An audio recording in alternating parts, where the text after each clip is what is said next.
Homeless vet bids on a junk-filled storage unit. What his dog smelled inside changed everything. The cold in Cleveland hit different when you had nowhere to stand that truly belonged to you.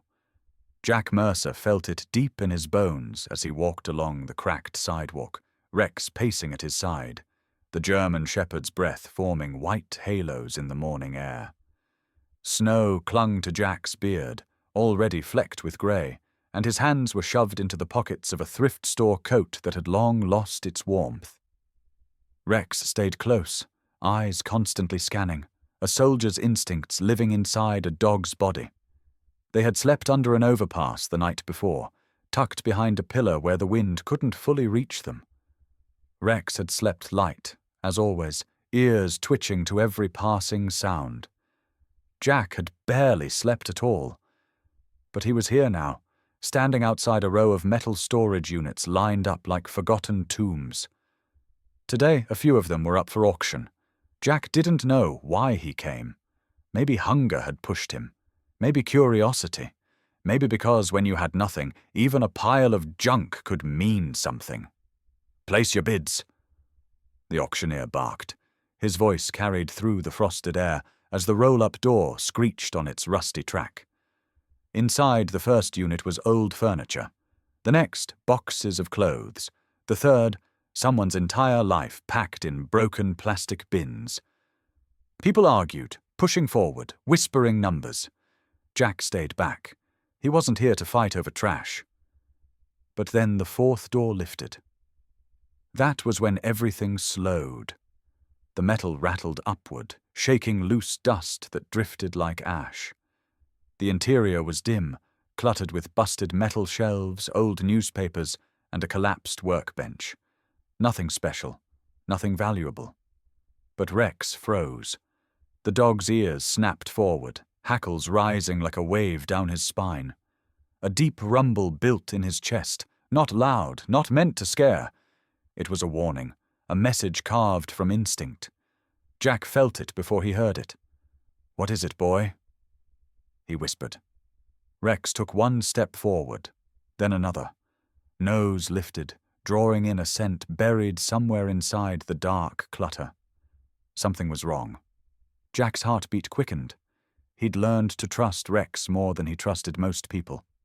The dog had saved him twice overseas, and more times than Jack could count after he came home to a life that didn't know what to do with him.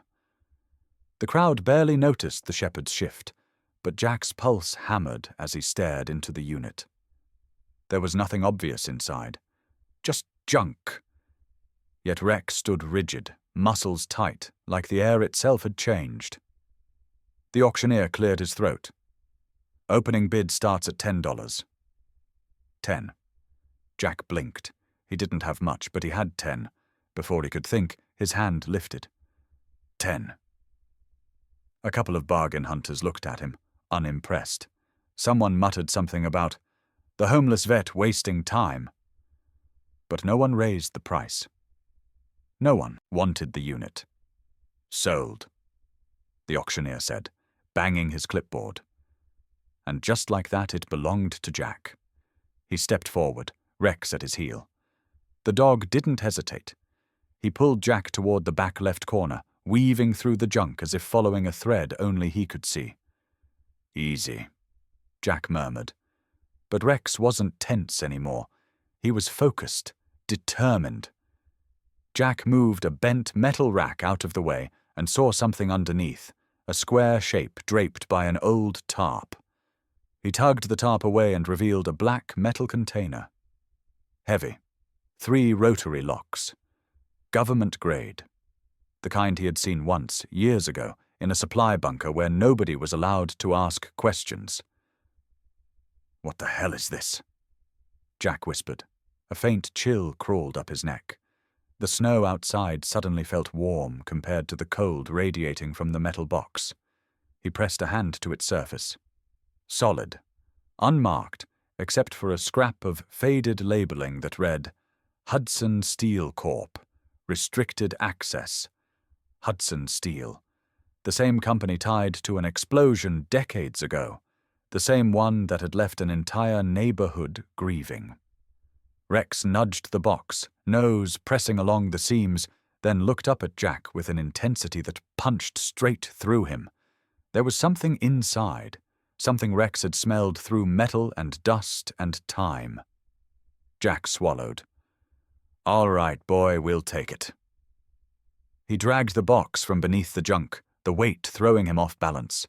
It felt like dragging a piece of buried history out of the earth.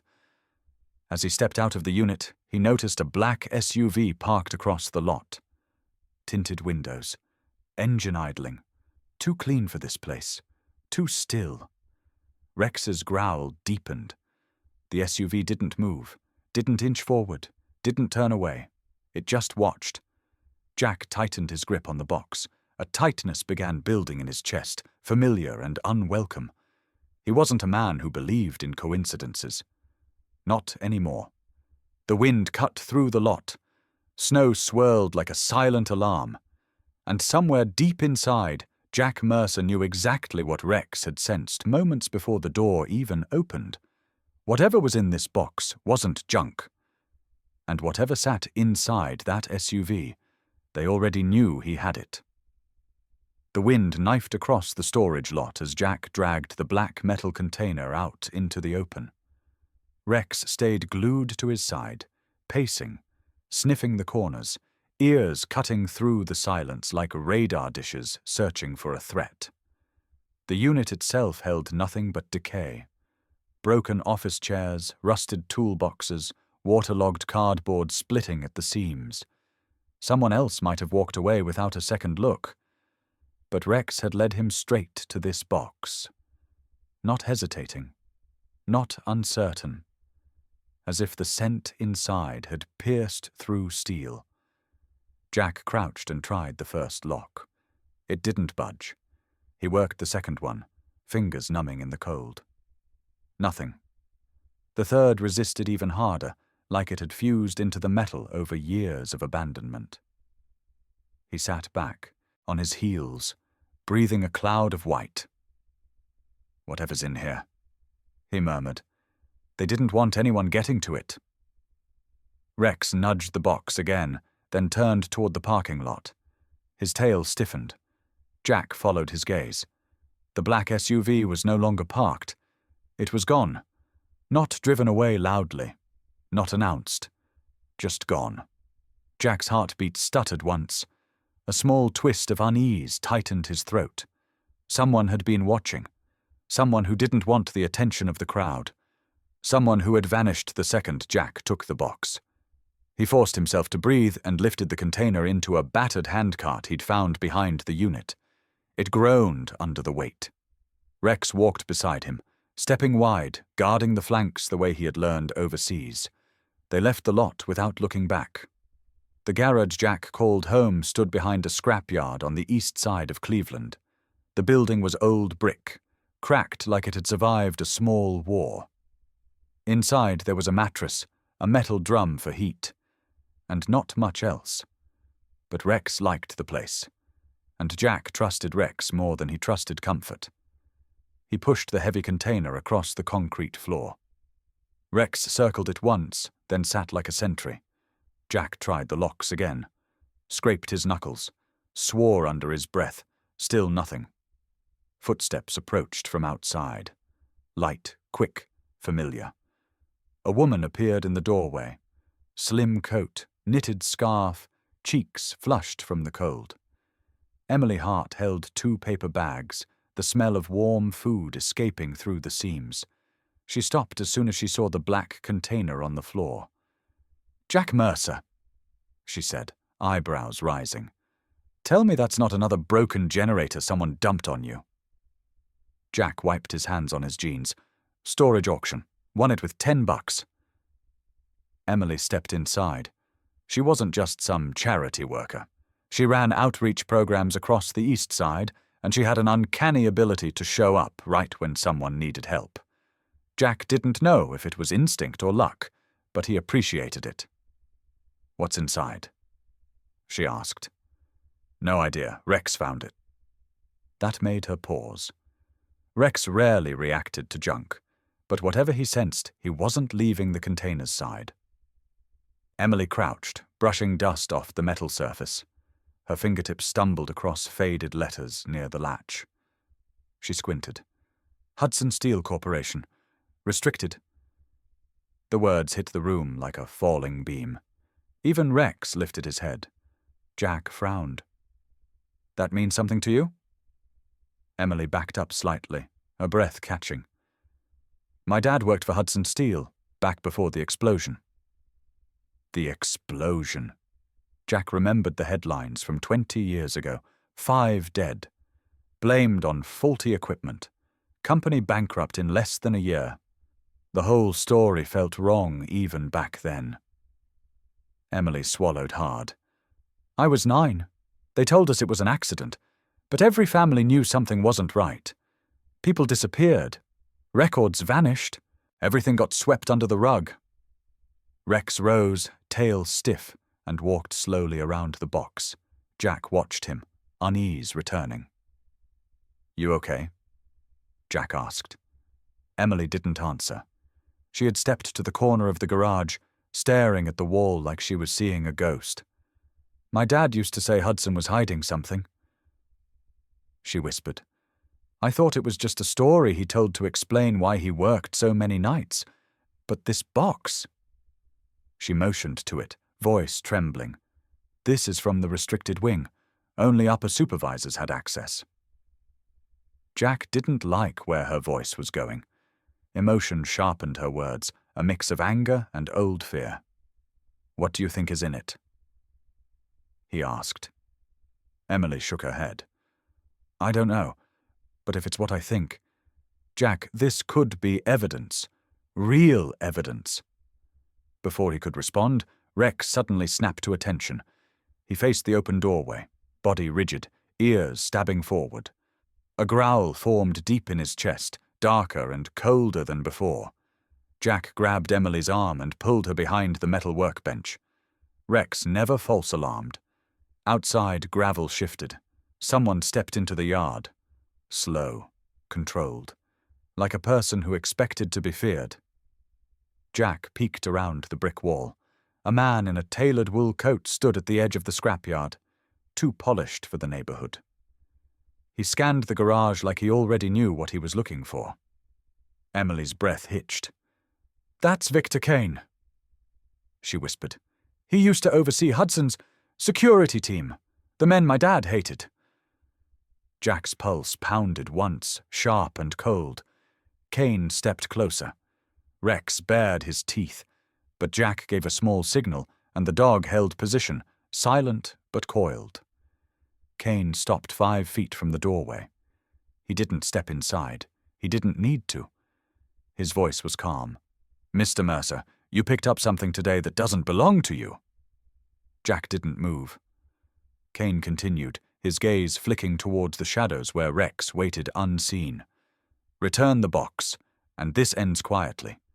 Keep it, and you'll attract attention you don't want. Jack's jaw clenched. Emily whispered, He can't see Rex. Good. Kane smiled faintly. I'll give you one chance. Tomorrow morning. Storage lot office. Bring the container. Come alone. He turned, footsteps fading into the night. Jack waited until the sound disappeared completely. Rex let out a low huff. The kind that came after a threat retreated. Emily pressed a hand to her chest. Jack, if he's involved, this isn't just corporate. This is dangerous. Jack looked at the container. The metal gleamed dully under the flickering shop light. He felt it again, that cold twist deep in his ribs. Not dread. Recognition. Rex walked over and rested his head on the box as if claiming it. Jack's voice came out quiet. Whatever's in there, they want it bad. And Rex smelled something they didn't expect. Emily met his eyes. What does that mean? Jack looked at the door where Kane had stood. It means the box isn't just evidence, it's leverage, and we're already in the middle of something nobody wants uncovered. Rex nudged his hand. Jack placed his palm on the dog's head, grounding himself. All right, boy, he said softly. We follow your lead. Because Rex had never once led him wrong, and tonight The shepherd had chosen this box. Emily sat on an overturned crate in the garage, her hands clenched tightly in her lap. The metal box sat between her and Jack like a living thing, its black surface swallowing the weak light.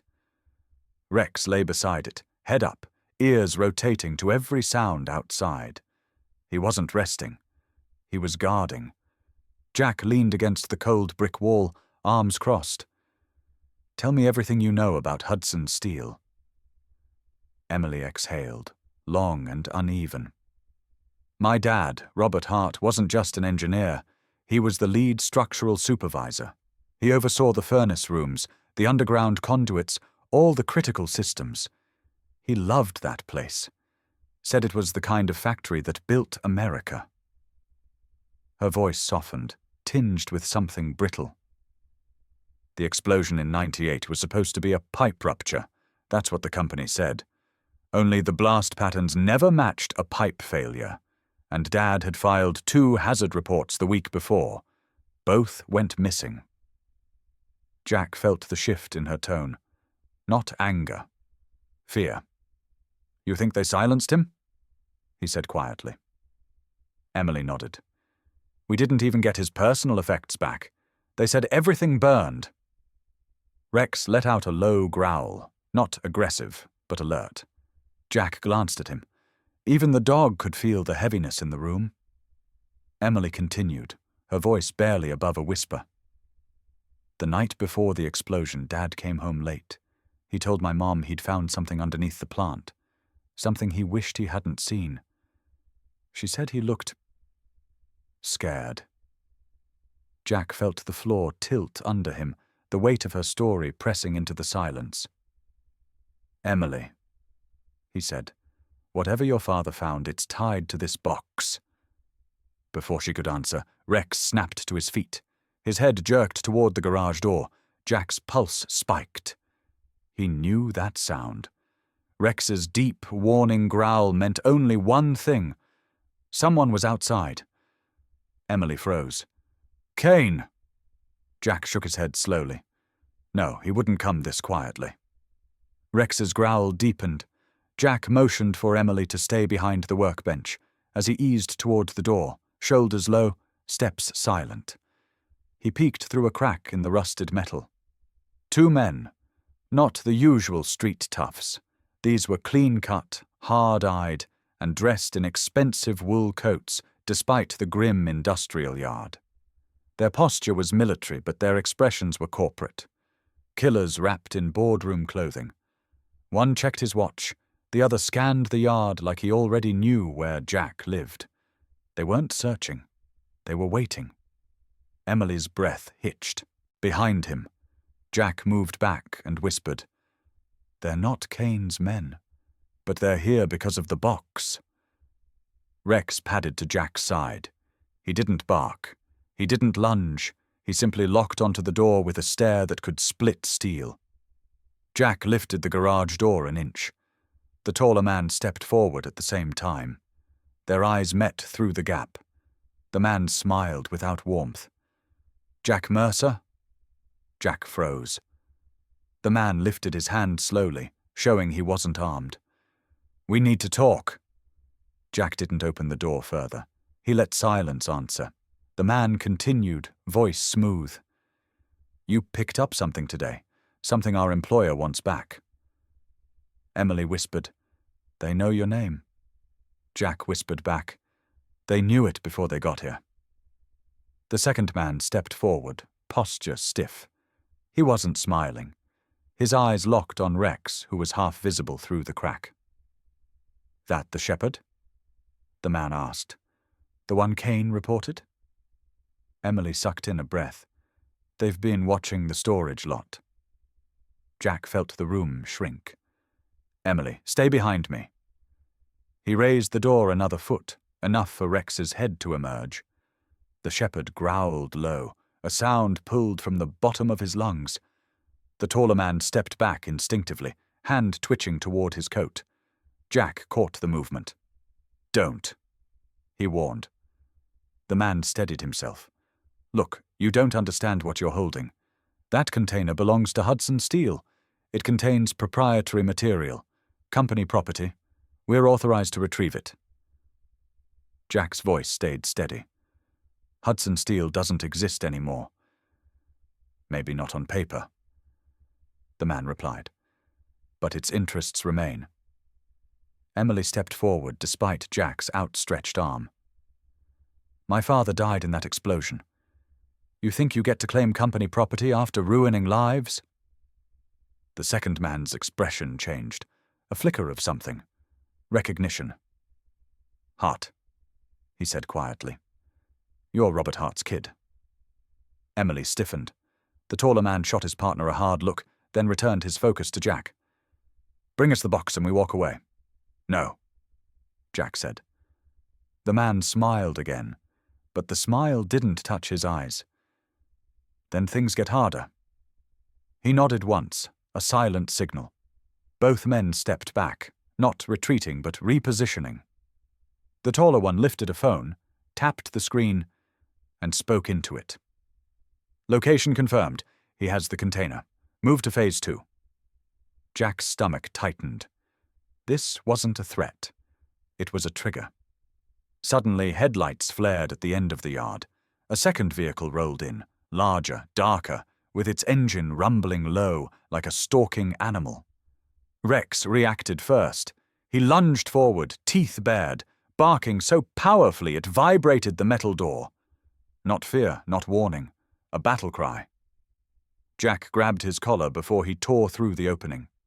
Rex, he said sharply. Stand. Rex obeyed, trembling, with tension, eyes locked on the encroaching vehicle.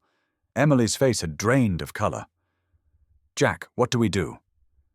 He didn't look away from the yard. We leave. Now. But the box? Rex leads. We follow. He closed the door, grabbed the metal container, slung it into a duffel bag he could barely lift, and pulled Emily toward the back exit. But just as they reached the door, Jack's phone vibrated. He hadn't used it in weeks. No one had his number. A single message flashed on the cracked screen. They're already inside. Jack looked at Rex, the dog's ears pinned back, and then a floorboard creaked behind them. The moment the floorboard creaked, Jack spun around, shoving Emily behind him. Rex lunged forward, teeth bared, a deep roar ripping out of him. A shadow darted out of the doorway at the back of the garage, fast and silent. Jack didn't wait to see the face. He grabbed the duffel with the metal box, jerked open the rear exit, and pushed Emily through the cold night air. Run! He barked. They tore down the alley behind the scrapyard, Rex bounding ahead, pausing only long enough to make sure they followed. Snow came down in sharp, wind-driven sheets. The world was white, cold, and echoing with footsteps that didn't belong to them. A car engine roared to life. Emily stumbled. Jack caught her arm and kept moving. They were already inside, she gasped. They knew we'd go out the back. That's why we keep moving. Jack said, Rex, lead. The shepherd didn't need the order twice. He bolted left through a torn chain-link fence and onto a service road lined with abandoned warehouses. Rusted steel frames towered like skeletons over the cracked pavement. Every shadow looked like it held a man. They sprinted across the open lot. Snow crushed under their boots, each step an echo in the frozen industrial wasteland. A sudden beam of blinding white light swept across the buildings. Jack shoved Emily flat behind a toppled shipping container. The black SUV from the storage yard glided into view, tires crunching slowly over the ice. Not fast, not reckless, controlled, confident. Victor Kane was behind the wheel. Even from a distance, Jack recognized that posture. Hands loose on the wheel, eyes scanning without emotion. A predator who had all the time in the world. Emily trembled beside him. He found us already. How? He never left, Jack said. Rex pressed against Jack's leg, muscles coiled, ready to spring.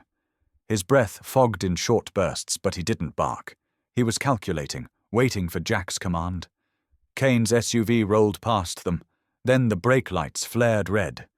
He had spotted their footprints in the snow. Move, Jack whispered.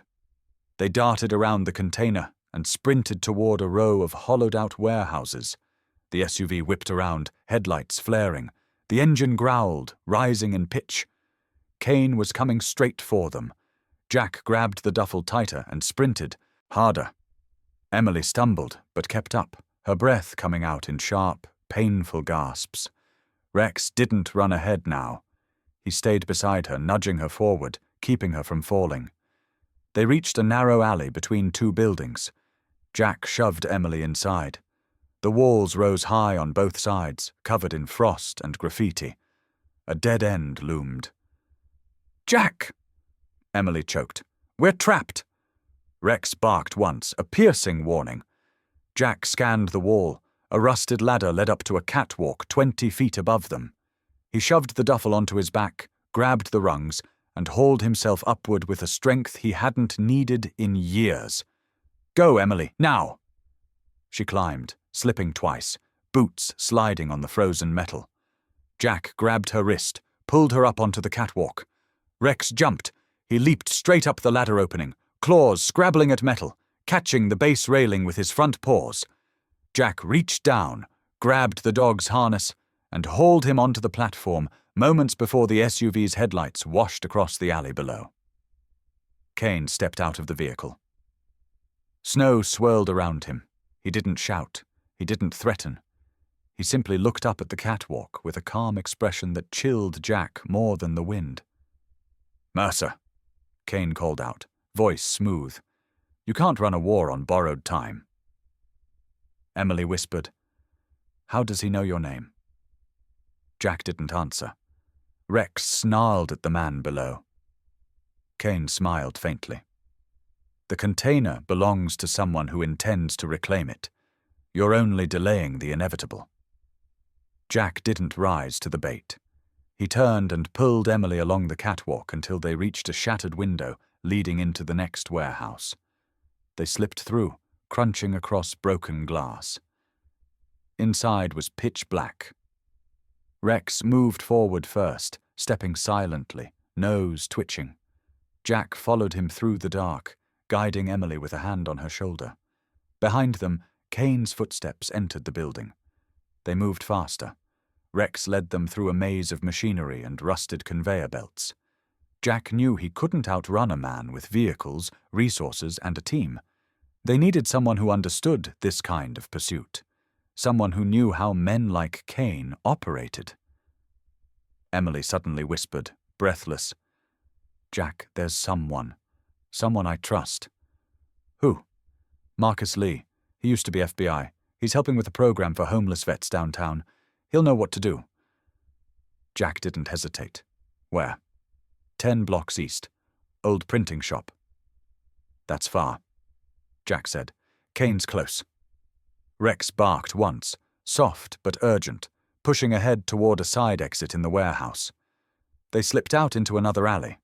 No headlights, no footsteps. A moment of quiet. Jack pulled Emily close. "When we run fast. Don't stop, don't talk. Follow Rex." Emily nodded, shaking. Jack pointed toward the street. "Go." Rex shot forward. Emily and Jack followed, sprinting through the snow, boots slapping against frozen concrete. The wind tore at their faces. Jack clutched the duffel as though his life depended on it, because now he knew it wasn't his life at stake. It was truth locked in steel. They crossed under a flickering street lamp. For a heartbeat, it looked like they'd made distance. Then a black sedan swung around the corner behind them. Not the SUV this time. Back up. Jack's stomach dropped. Emily cried out, "There's 2 of them?" "Yes," Jack said, "which means they want the box more than we thought." The sedan accelerated. Jack pushed Emily ahead. "Run to Marcus. Don't look back." "What about you?" "Just go." Rex skidded to a stop at the edge of the street, turned and planted himself between Jack and the incoming car. His growl filled the air, primal and fearless. The sedan jerked left, trying to swerve around the dog. Rex lunged at the tires, forcing the driver to slam the brakes. The car skidded, fishtailed, and smashed into a dumpster with a violent crash. Emily stared in shock. He stopped the car. Jack grabbed Rex's collar, pulling him close. "That's my boy." They didn't wait to see if the driver crawled out. They sprinted down the street, snow swirling around them. A block ahead, a single light glowed through the fog. The old printing shop. Emily pointed, breathless. "There, that's Marcus." Jack tightened his grip on the duffel, Rex racing at his heels. Behind them, a door flew open. A figure stumbled out of the wrecked sedan. They were out of time. Jack shoved Emily toward the lit doorway of the shop. "Move, Rex with her."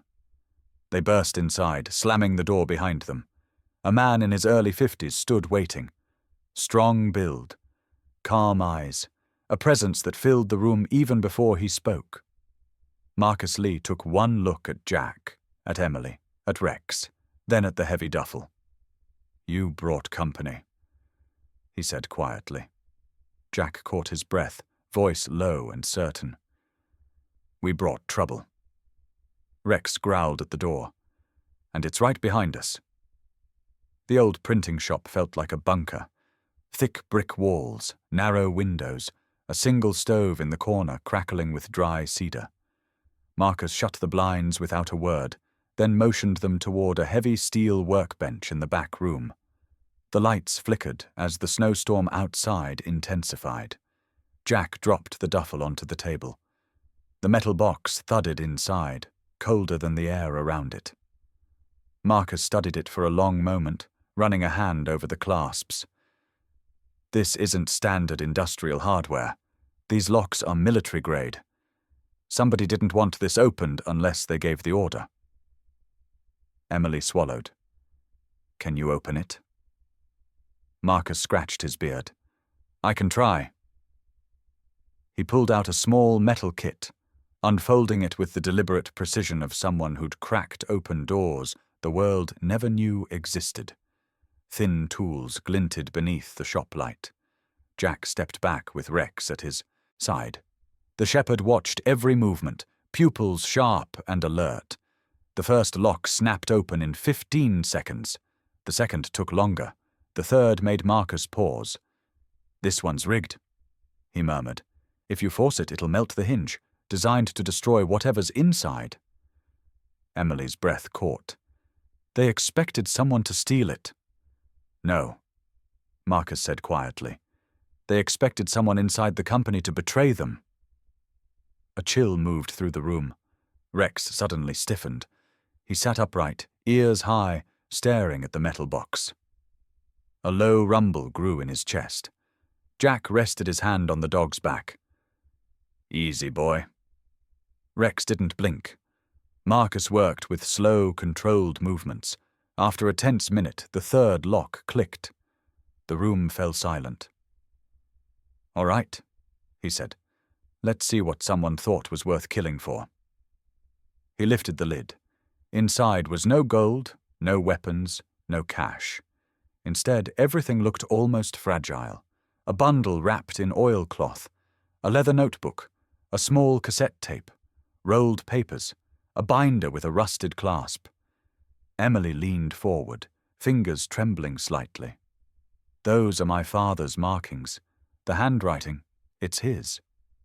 Marcus laid out each item on the table. The worker's logbook.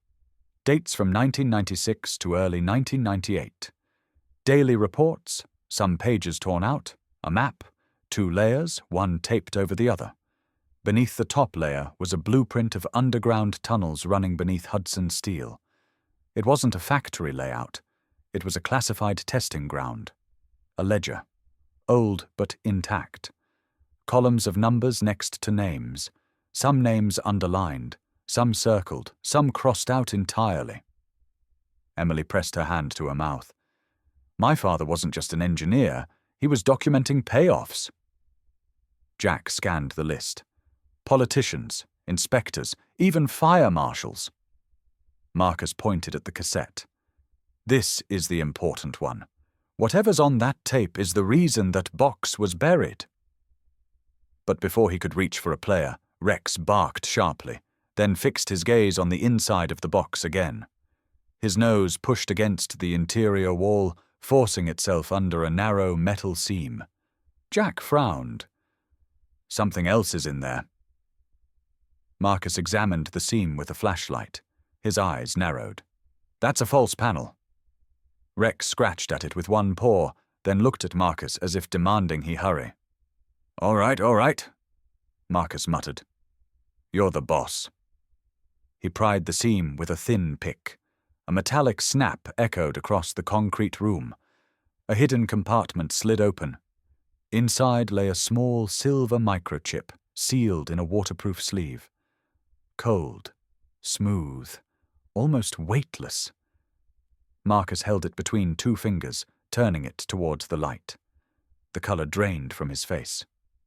This isn't just company data, he whispered. This is encrypted federal-grade storage. Whatever's on here isn't from Hudson Steel. Emily stared at him. Then who? Marcus didn't answer. Right away. He paced, thinking. His boots echoed across the shop floor. Rex followed him with his eyes, tail still, muscles tight. Jack, Marcus said finally, how much do you know about covert industrial testing? Jack shook his head. Enough to know companies sometimes partner with defense contractors, but Hudson Steel shut down 20 years ago. On paper, Marcus replied. But this layout... He tapped the blueprint. These tunnels aren't manufacturing tunnels. They're testing corridors, blast-resistant, reinforced footing. That means explosives or prototypes. And your father, he nodded toward Emily, was keeping records that someone above him didn't want documented. Emily's voice wavered. You're saying my father was murdered? Marcus hesitated. I'm saying he found something he wasn't meant to see.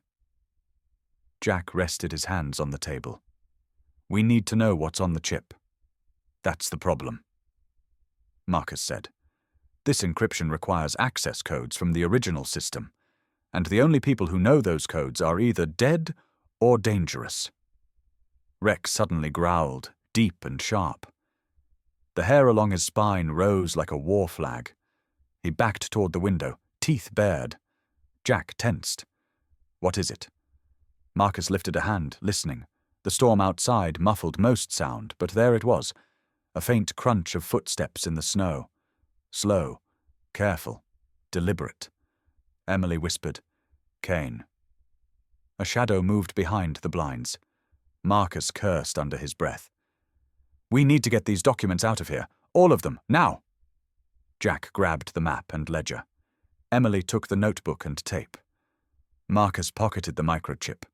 Rex positioned himself between the door and Emily, body rigid and ready. Jack whispered, He found us too fast. Someone tipped him.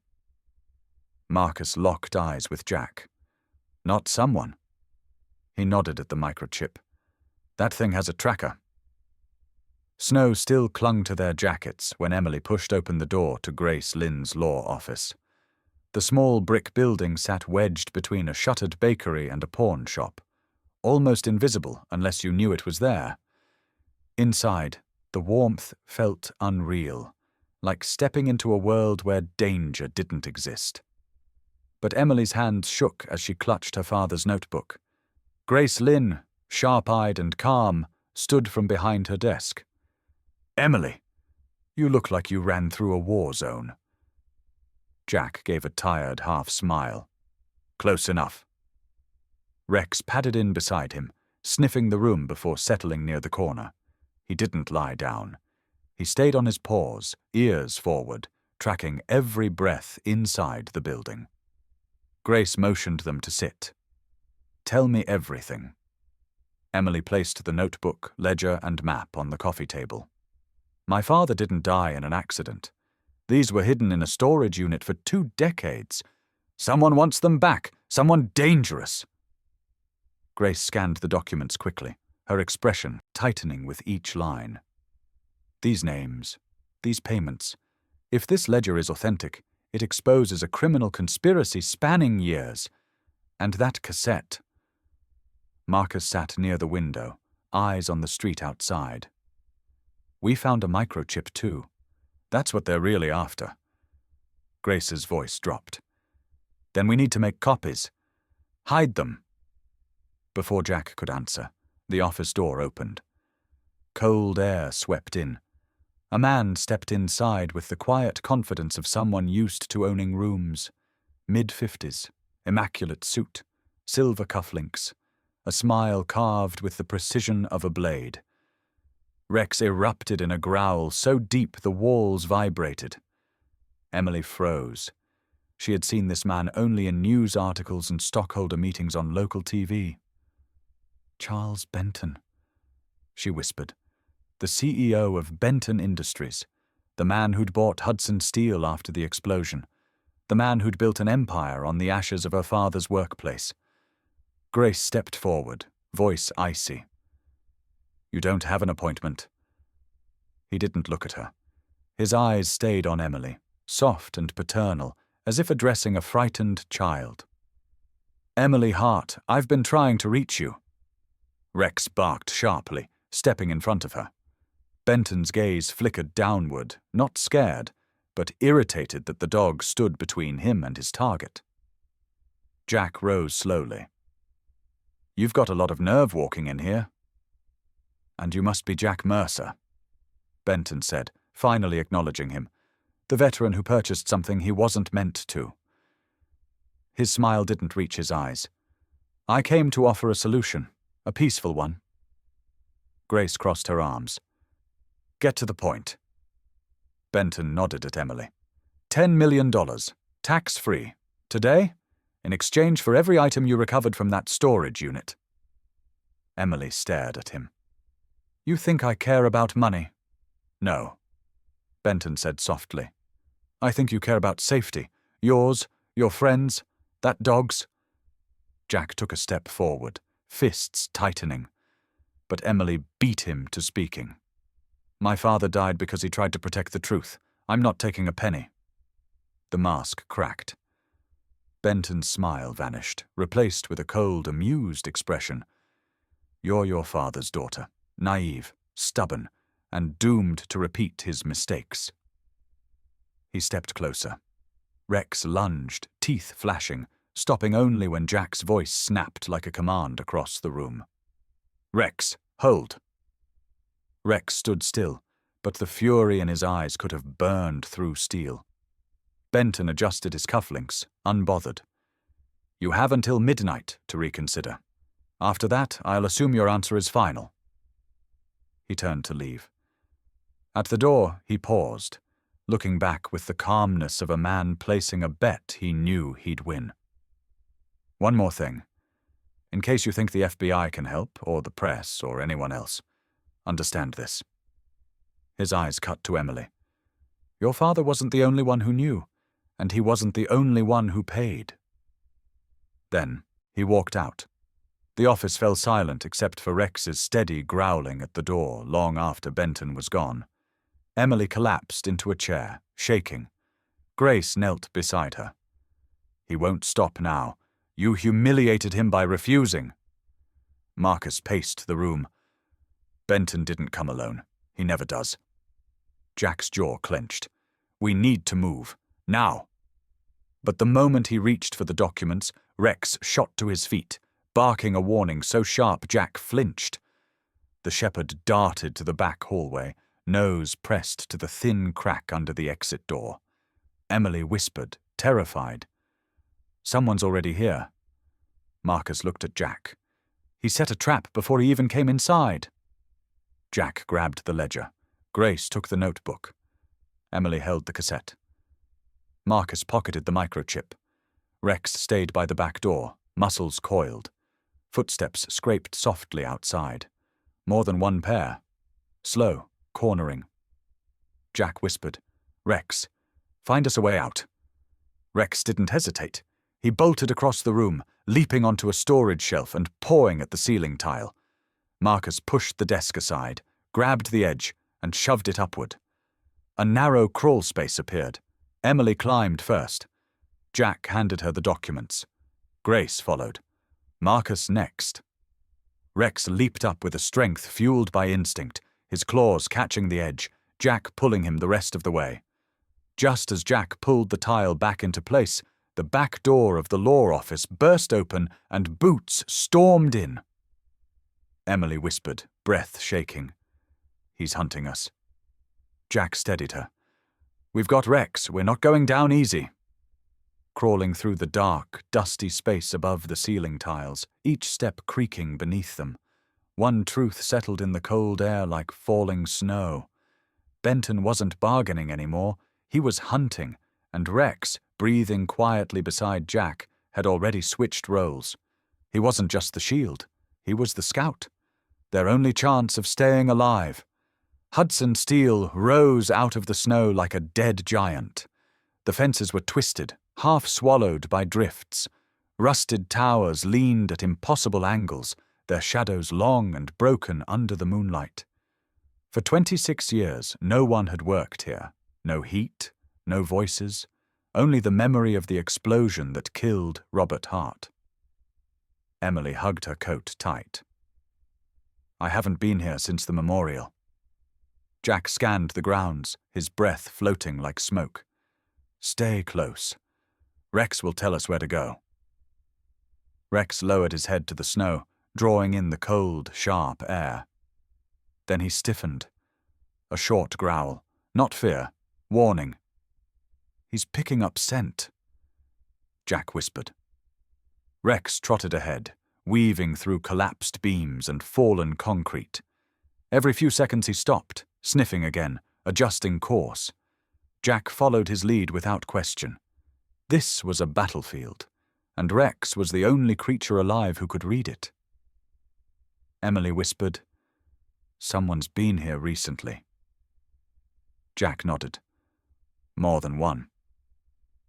They moved past what used to be the east loading dock. The metal doors hung open, swaying with the wind's push. Inside, the cavernous factory was frozen in time. Conveyor belts tangled like vines. Scorch marks still stained the walls. The air smelled of cold steel and dust, and something else. Jack breathed in. Sweat. Emily stiffened. "Now?" "Yes," Jack said, "within the hour." Rex stopped suddenly, body rigid, tail straight. "What is it?" Emily whispered. Jack followed Rex's gaze. On the ground, half covered by snow, was a single fresh boot print. Clean edges, deep impact, heavy tread. Someone had been walking the perimeter, watching, waiting. Jack crouched and touched the snow near the impression. "This isn't Victor. He wears tactical soles. This is heavier, older." Emily whispered, "Benton." Rex's growl deepened. He moved toward the old administrative building, the structure nearly swallowed by vines and collapsed beams. Its shattered windows stared back like empty eyes. Then a sound split the quiet. A sharp, muffled cry. "Marcus." Jack grabbed Emily's arm. "Stay behind me." They sprinted toward the noise. Rex bounded ahead, kicking up snow. In the shadow of the old furnace shed, Marcus lay on his side, arms bound behind him, blood on his lip. A man in black leaned over him with a baton raised. Rex didn't hesitate. He launched himself from 10 feet away, hitting the attacker square in the chest. The man slammed onto the concrete with a grunt. Jack rushed in, grabbed the fallen man's weapon, and knocked him unconscious with one precise blow. "Marcus!" Emily gasped, kneeling beside him. Marcus spat blood. "I'm fine. They were waiting. Benton knew we'd come here." Jack cut the rope at his wrists. "How many?" Marcus shook his head. "Don't know. At least 3 teams." Emily swallowed hard. "Why here?" Marcus pointed toward the heart of the factory. "Because this place isn't empty. There's a reason your father kept those maps. Something under the ground wasn't supposed to be found." Rex gave a soft bark and started walking toward the collapsed west wing, nose down, tail high. Jack followed him. The ground dipped into what looked like an old drainage break. Twisted rebar stuck out like thorns. Snow collected in the gaps, but Rex kept nosing along the edge until he stopped at a slab of concrete half lifted from its foundation. Jack brushed snow aside and found a faint seam. "This is a door." Marcus limped forward, breathing shallow. "A freight elevator shaft, abandoned before the explosion," Emily whispered, "or used after." Together, Jack and Marcus forced the slab upward. The rusted hinges groaned. A cold draft rose from the darkness below. Rex barked once and descended immediately, claws tapping on metal rungs. Emily hesitated at the edge. "That smell. It's the same smell from the box. Dust and oil." Jack climbed down after Rex, Emily, and Marcus closed behind. 20 feet below, Rex stood in a narrow hall, lit only by the faint glow from Jack's flashlight. The walls were concrete, smooth, untouched by the fire above. No graffiti, no debris, perfectly preserved. Emily shivered. "My father came down here, I can feel it." Rex suddenly took off down the hall, paws silent on the smooth floor. Jack and the others followed, their footsteps echoing like ghosts. The hall ended at a heavy metal door, partially open. Beyond it was a chamber the size of a small conference room. A round table bolted to the floor. 6 chairs. Old projector equipment. Papers scattered like someone had fled in a hurry. Jack scanned the room. "A meeting space. Underground. Off the books." Marcus picked up a rusted nameplate from the floor. "General Stanton, Department of Defense." He looked at Jack, stunned. This wasn't Hudson Steele's room. Emily's eyes widened. Then what was it? Before Jack could answer, the lights flickered on. Everyone froze, and from the far corner of the room, a calm, steady voice drifted out of the shadows. "At last," Charles Benton said. "You made it deeper than your father ever did." He stepped forward, immaculate even in the dim, dusty chamber. His presence filled the room like a storm cloud. Rex bared his teeth instantly, stepping between Jack and Benton. Benton chuckled. Impressive animal, loyal, predictable. Jack moved closer to Rex, his own voice low and razor-sharp. "You hurt Marcus. You ambushed us. You hunted us.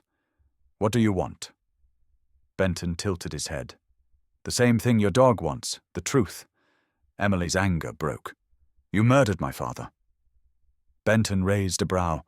"Your father died because he was in the wrong place at the wrong time. I didn't kill him. He killed himself the moment he decided to dig where he shouldn't." Marcus glared. "And now you're covering 2 decades of crimes." Benton smiled. "Not covering, controlling." Then he stepped aside. Behind him, on the wall, hung a single photograph. Burned at the edges, frozen in time, Robert Hart, bent over the same table they were standing around. Behind him stood Benton, smiling. Emily stumbled back. "That's impossible. My father would never work with you." Benton's eyes hardened. "He didn't work with me. He worked for me. He just didn't realize it." Jack whispered. "Emily, the explosion." Benton finished the sentence with chilling softness. "Was the day your father tried to expose us." The room pulsed with tension. Rex growled so loudly that the floor itself seemed to shake. Benton looked down at the dog, amused. "You can growl all you want, but nothing you do will stop what's coming." Jack stepped forward. "You'd be surprised what this dog can stop." The power suddenly cut. Darkness swallowed the room. Benton's laugh echoed, low and calm. Rex lunged into the darkness. And the underground war truly began. Snow hammered the city like. The sky was trying to drown the truth that had finally clawed its way to the surface. But Grace Lynn wasn't hiding anymore. Hours after escaping Benton's ambush, she stood beneath the floodlights outside her law office, coat soaked through, hair whipped by the wind. Microphones from half a dozen news stations crowded around her as midnight bled across Cleveland. Emily stood at her side, pale but steady. Jack kept to her other side, Rex sitting planted in front of them like a living shield. Every time a camera flash went off, Rex's ears flicked, not in fear, but in vigilance. He wasn't here for the cameras. He was here for the truth. Grace raised a folder high enough for every lens to see. "Tonight," she said firmly, "we release documents that were buried for over 20 years. Ledgers, private notes, taped recordings, and maps linking Hudson Steel to illegal explosive testing. This evidence suggests that the 1998 explosion, long believed to be an industrial accident, was the result of a covert operation." The reporters exploded with questions. Who's responsible? Are you accusing Benton Industries? Is this information verified? Grace didn't flinch. These items include the personal work journal of Robert Hart, head engineer at Hudson Steel, who died the night of the explosion. The evidence speaks for itself. Emily swallowed hard. For 26 years, the world had called her father's death a tragedy. Tonight, the world would hear him speak again. But the shockwave truly hit when Grace stepped aside and introduced 3 more families. A mother with sunken eyes, a grown man holding a framed photo, a woman in her late 50s gripping a scarf like a lifeline. They all stood in the harsh white light, trembling. Each had lost someone in that same explosion. The oldest woman stepped up to the microphone, voice cracking. "We were paid to stay silent. My husband died in that blast. Benton's men told us if we spoke, we'd lose everything. So we stayed quiet, and I've regretted it every day since." Reporters gasped. Emily's breath hitched. Jack rested a hand on her back. But Rex suddenly stiffened, nose lifting towards the wind. He stepped away from the crowd, pulling Jack toward the edge of the lot. Jack followed, confused at first, then alarmed when Rex began to circle, nose pressed to the frozen ground. Emily hurried over. "What's he doing?" Jack crouched. "He's not reacting to people. He's tracking something else." Rex pawed at the snow, digging, scraping until his claws hit dirt. Then he growled low, backing up, circling again, nose furiously pulling in air. A chemical smell hit Jack's nostrils. Sharp, metallic. Wrong. Emily covered her mouth. "That smell, I remember it. It was on my dad's jacket the night before he died." Marcus, who had arrived after escaping the underground tunnels, knelt beside Jack. He scraped a sample of the soil with his gloved hand and held it up to the streetlight. The dirt shimmered faintly blue. His voice dropped. "This isn't natural soil. This is residue from a Class C explosive. Industrial compound. Same type listed in your father's journal." Emily felt her knees weaken. "You mean the ground still has traces after all these years?" "No," Marcus said grimly. "Someone was here recently. This residue is fresh, hours old at most." Jack's stomach turned. "Benton sent someone to cover the site." Rex barked sharply, turning in a full circle, nose pointed toward Hudson Steel. His message was unmistakable. The evidence wasn't buried. It was leaking through the cracks. Grace approached, holding her phone. "The news stations are running the documents now. Once it spreads, Benton can't shut it down." As if on cue, the first alert popped up on a reporter's phone, then another. Soon the air filled with the electronic chirps of breaking news notifications. Screens lit up. Headline: "New evidence suggests Hudson Steel explosion was no accident." Another: "Corruption allegations target Benton Industries." Another: "Eyewitnesses break silence after 2 decades." Emily covered her face as tears spilled down her cheeks. Jack steadied her. "He's not winning this time." Rex barked once, gently, pressing his head into her leg. She dropped to her knees, hugging him tight, breath shaking. "He's proving my father right," she whispered. "Rex found what Dad died trying to expose." But the night wasn't done. Across the street, headlights appeared. A black SUV rolled to a stop. The crowd stiffened. Reporters stepped back. Jack pulled Emily behind him. But it wasn't Benton. It was the police. 4 cruisers followed, lights flashing red and blue. Officers stepped out, hands resting near their holsters. A stern-looking captain approached Grace. "Ms. Lynn, we've received multiple calls. Your evidence and the testimonies presented tonight have triggered a state-level investigation. A task force is being assembled." Emily gasped. "Does that mean—" "Yes," the captain said.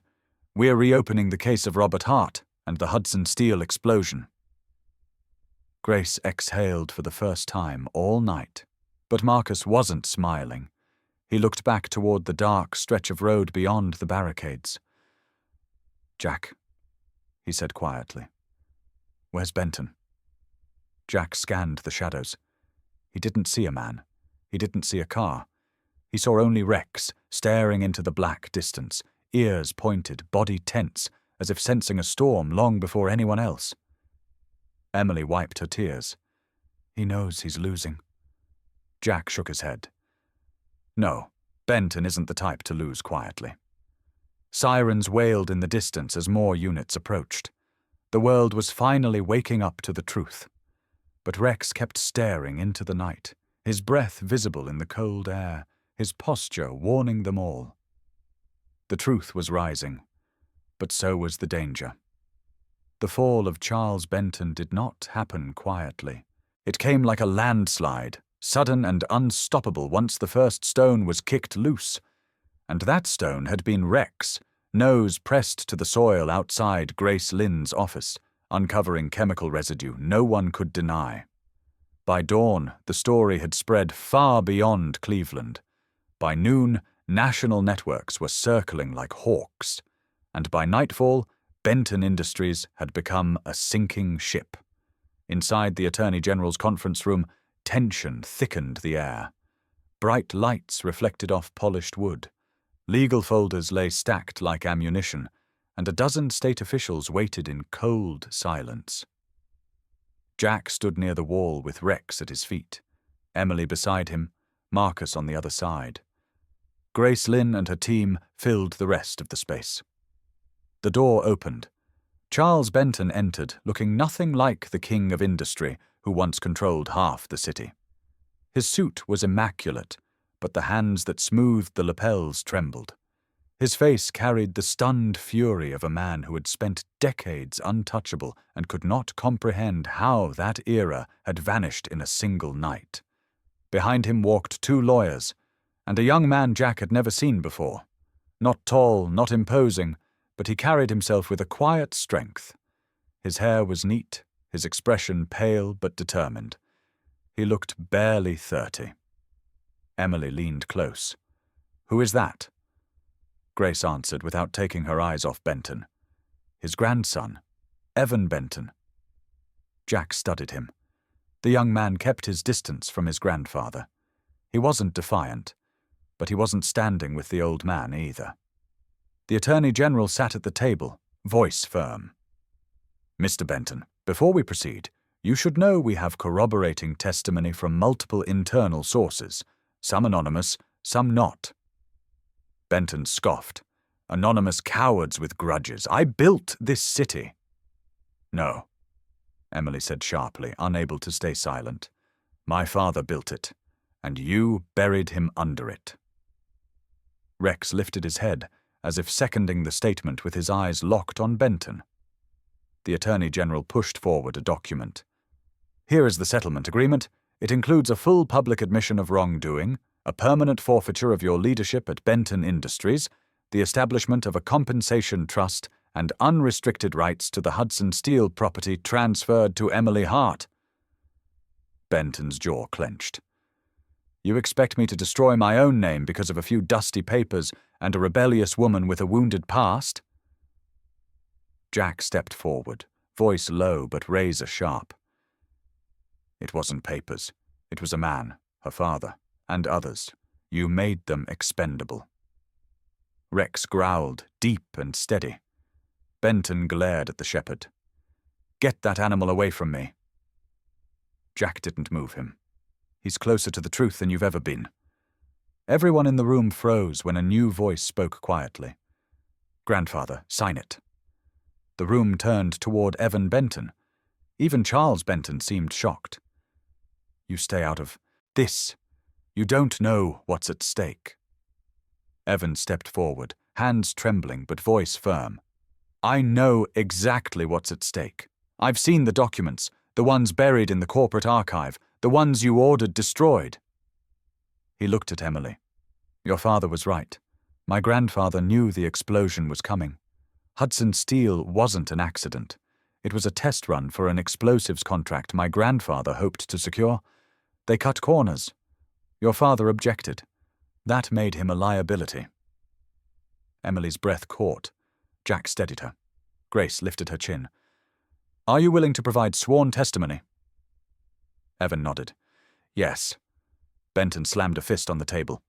You ungrateful little traitor. No, Evan said, voice trembling but strong. Just someone who finally stopped being afraid. The Attorney General pushed the admission form forward. Mr. Benton, you can sign this now, or we can proceed with criminal charges. Given the evidence, obstruction, bribery, and manslaughter are all on the table. Benton's shoulders sagged. The room watched the last breath of his empire collapse from within. His hand shook as he picked up the pen. When he pressed his signature into the page, it wasn't a graceful surrender. It was a man dragged into daylight after decades underground. The moment the pen left the paper, Rex barked once, loud and sharp, as if marking the end of an era. Emily exhaled, tears welling in her eyes. The Attorney General looked at her. Miss Hart, Hudson Steel is now yours, uncontested. Benton's head snapped up. You cannot give her that land. It was given to the state after the bankruptcy, Grace said coolly. Her claim stands, and it is legally sound. Emily looked stunned. Jack placed a hand on her shoulder. You did it. No, she whispered. We did. Her eyes moved to Rex. He found the truth. Rex pressed his head gently against her leg, grounding her as the weight of justice settled over the room. Then another voice cut the silence. One more thing. Everyone turned to the Attorney General again. As of this morning, all accusations against Jack Mercer related to the possession of restricted corporate documents have been dismissed. Mr. Mercer acted under whistleblower protection guidelines and provided invaluable evidence to this investigation. Jack blinked. Stunned, Emily smiled at him. You're free. Fully. Marcus slapped Jack's shoulder. Told you the truth would clear you. But the one who reacted most strongly was Rex. The shepherd rose, moved to Jack's side, and pressed his head into Jack's chest. Jack knelt, gripping the dog's fur, trying to swallow the knot in his throat. Yeah, boy, he whispered. Looks like we made it. Across the room, Charles Benton was escorted out, fury simmering like acid under his calm facade. Evan stood alone, guilt and relief warring in his eyes. When he caught Emily's gaze, he nodded once. I'm sorry for what my family did. Emily swallowed. Thank you for helping stop it. And for helping me start over. Evan said quietly. Benton Industries will be under new leadership. Ethical leadership. Jack raised a brow. You planning to stay in the company that almost destroyed half the city? Evan shook his head.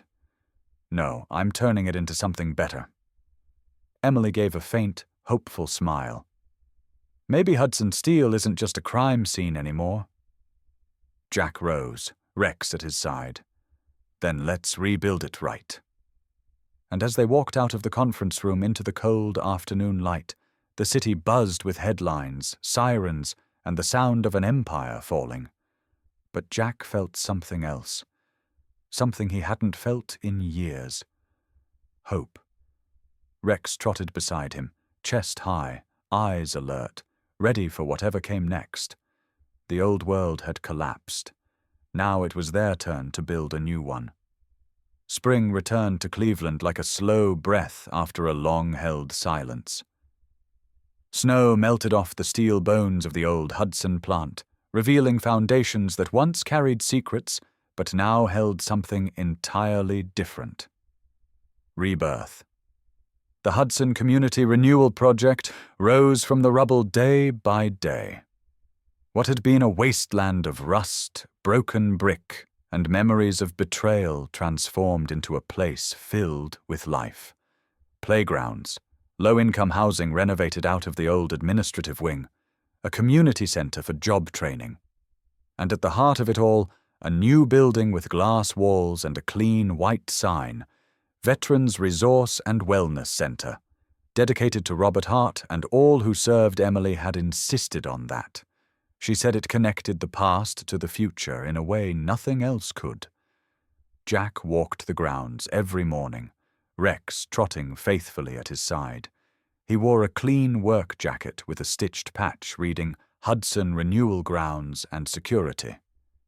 He still moved with the discipline of a soldier, but now there was something new in his stride. Purpose, not survival. Rex was the unofficial mayor of the project. Construction workers greeted him with back scratches. Children ran to him like he was a celebrity. Local news crews loved filming him, calling him the dog who cracked a 20-year conspiracy. And because community pride tends to bloom where courage is found, Emily built a small memorial garden beside the main walkway. A bronze sculpture of a German shepherd stood on a stone base, dedicated to canine partners lost in service. Rex sat beside it the day it was unveiled, head high, tail still, as if honoring a brotherhood only he understood. On opening day, the project buzzed with reporters, city officials, and hundreds of residents. A local band played on a small stage. Food trucks lined the new parking lot. Kids ran across the fresh grass that only months ago had been contaminated soil. Emily stood at the podium, her voice strong as she spoke of her father, of the families who finally received truth, of a city, forced to confront what it buried. But the loudest applause came when she said, "This isn't a memorial to tragedy. This is a testament to resilience. My father believed in building something better. Today, thanks to this community, we finally are." Jack tried to stay out of the spotlight, but reporters found him anyway. They always did. One young journalist, notebook in hand, finally caught up. "Mr. Mercer, can I ask you something on camera?" Jack sighed, half amused, half resigned. "Guess you're gonna anyway." The camera light blinked red. "You stayed with Rex through homelessness, danger, a corporate cover-up, and everything that followed. Why did you keep Rex with you through all of it?" Jack looked down at the shepherd sitting beside him. Rex watched the reporter calmly, ears forward, chest proud. Jack rested a hand on Rex's thick neck, his voice softer than the camera expected. "He didn't just smell the truth. He smelled the part of me I thought was gone. And somehow, he saved me too." The journalist lowered the mic slightly, stunned by the quiet honesty. Jack turned to the camera, his expression steady. "What's your story with a loyal pet?" A hush fell briefly around them. Then the crowd burst into applause as Rex lifted his chin, sensing the weight of the moment. But while everyone celebrated, Rex's attention drifted away. His ears twitched, his eyes focused toward the far edge of the property, where the old factory walls still stood like ghostly sentinels of the past. Jack followed his gaze. "What is it, boy?" Rex didn't move. He simply stared at the old steel frame, the place where everything started. His posture wasn't tense, but alert, as if listening to an echo only a shepherd could hear. Jack smiled. "Still watching over the place, huh?" Emily walked up beside them. He thinks his mission isn't over. Jack scratched Rex behind the ear.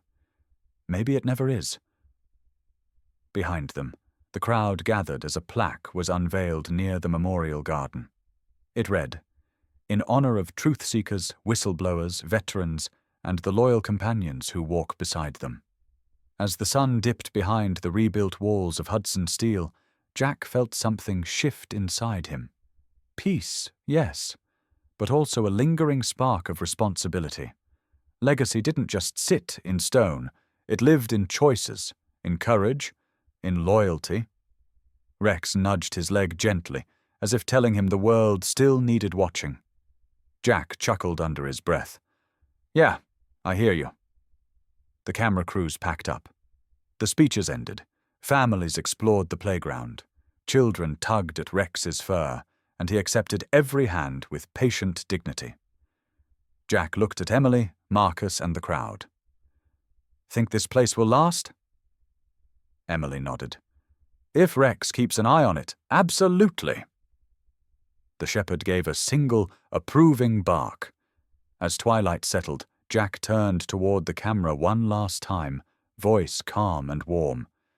"And if you believe stories like this matter, if you believe loyal dogs change lives, then stick with us. Support the channel. Join the community." He gestured down to Rex, who sat proud against the glow of the memorial lights. "This is a German shepherd's world. We just follow where they lead." Rex looked toward the old factory again, the wind brushing his fur. For a moment, he stood completely still, like a guardian watching over both past and future. The journey wasn't over. Not for Rex, not for Jack, not for anyone who knew what loyalty truly meant.